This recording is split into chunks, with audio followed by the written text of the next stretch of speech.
یه زمانی فقط نقش بچه‌های ساکت خانواده معمولی رو داشتن. حرف نمی‌زدن، بازی نمی‌کردن، فقط بودن. تا همینجا هم عجیب بود. اما عجیب ترش اینه که حالا همون 2 نفر کلاس بازیگری برای بچه‌ها برگزار می‌کنن. استاد، بازیگری!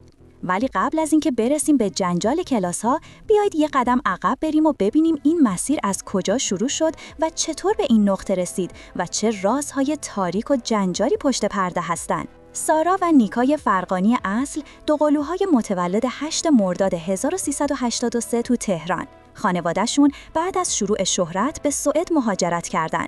رسانه‌ها میگن که اونجا زندگی میکنن و آزادی بیشتری دارن. پدرشون وقتی جوان بود فوتبالیست بوده، تو لیگ جوانان بازی میکرد، ولی بعد از یه حادثه فوتبال رو کنار گذاشت. مادرشون نسرین جلالی هست و طبق گزارش‌ها خانواده از نظر مالی وضعیت متوسط به بالا دارند. مهاجرت به سوئد هم برای زندگی راحت‌تر و هم برای ادامه تحصیل بوده. نکته جنجالی، تو رسانه‌ها گفته شده که اونها تو سوئد در مکان‌های مثل استخر مختلط ظاهر شدن، چیزی که برای چهره رسانه ایرانی میتونه بحث برانگیز باشه.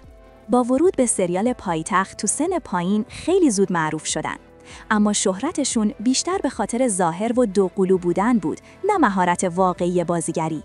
وقتی بزرگتر شدن، حاشیه‌هاشون شدیدتر شد. عکس‌ها و رفتارهای آزادتر در خارج از کشور سوژه رسانه‌ها شد.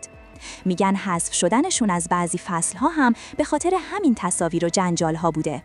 خبر جنجالی دیگه، شایعه شد یه چهره معروف ازشون خواستگاری کرده که باعث شد مردم بپرسن آیا بیشتر دنبال شهرتن یا بازیگری؟ منتقدا میگن حضورشون تو پایتخت بیشتر برای جذابیت بصری و چهره 2 قلو بوده، نه نقش جدی.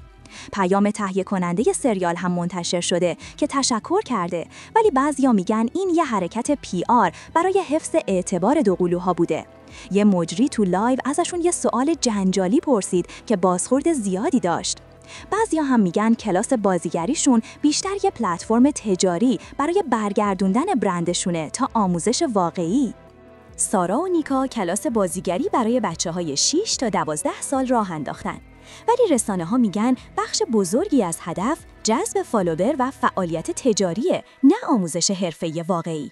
تو ویدئوهای معرفی کلاس خودشون خیلی روی تکنیک حرفه‌ای تمرکز نمی‌کنن و بیشتر تاکید دارن روی اعتماد به نفس، خلاقیت و بازی کردن.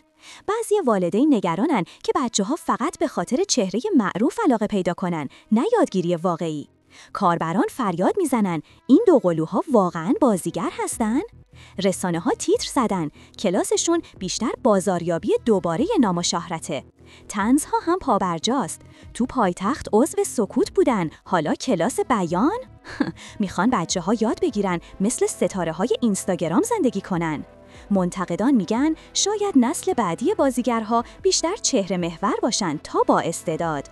شما چه فکری میکنید؟ به نظر شما این افشاگری‌ها واقعی‌اند یا فقط شایعه؟ کلاس سارا و نیکا یه فرصت هنری جدیه یا فقط یه حرکت برندینگه؟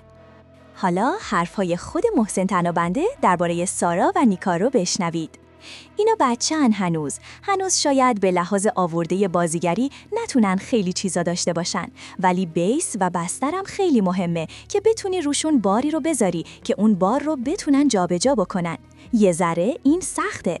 چندین بار حمله کردیم برای همچین کارایی که قصه های سنگین تری روشون بذاریم. شاید خیلی موفق نبودیم. سعی کردیم عقب نشینی بکنیم. اینا هم هست. بتونی روشون باری رو بذاری که اون بار رو بتونن جابجا بکنن. وقتی شهرت کودکانه با حواشی بزرگسالانه ترکیب میشه، بازار آموزش بازیگری میتونه به ابزاری برای بازسازی برند تبدیل بشه. مسیرشون از بچه‌های ساکت پایتخت به استادان کلاس بازیگری پر از رازهای پیچیده، مهاجرت، جنجال‌های مجازی و فشار رسانه‌ای بوده. این مسیر نمونه‌ای از فرهنگ شهرت شده. اول دیده شو، بعد یاد بده. اما پشتش تلاش واقعی هست یا فقط تصویر؟ اگر کلاس‌ها پر بشن، یعنی خیلی‌ها باور دارن شهرت نه تلاش راه ورود به هنر است. در اون لحظه مشکل فقط سارا و نیکا نیست، مشکل یه فرهنگیه که چهره رو به استعداد اولویت میده. نسل بعدی بازیگرها چقدر برای تمرین و تلاش ارزش قائلن؟